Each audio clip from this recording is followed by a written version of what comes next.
In this video I will show you how I made my own luggage rack without any welding.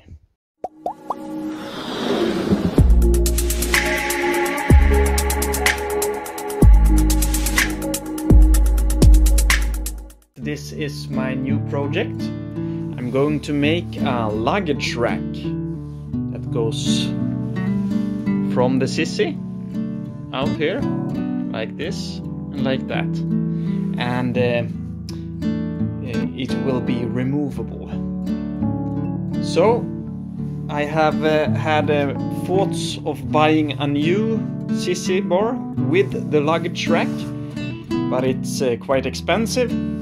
So I went to a store and bought this, and I will bend this like an U, like this. Will go something like this. I don't know if you see, like this. Here is the U form that I made.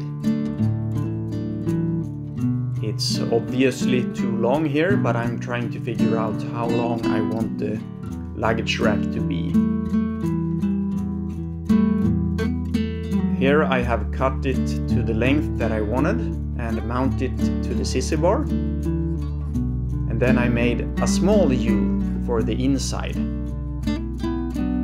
Here you can see I've made two U's and I have riveted them together. From the beginning I just bolted them together, but my dad showed me an old method and used rivets. Here it's time for the primer and filler. This is the filler primer coat 1, and here is the second coat of primer, and then I used some matte black paint.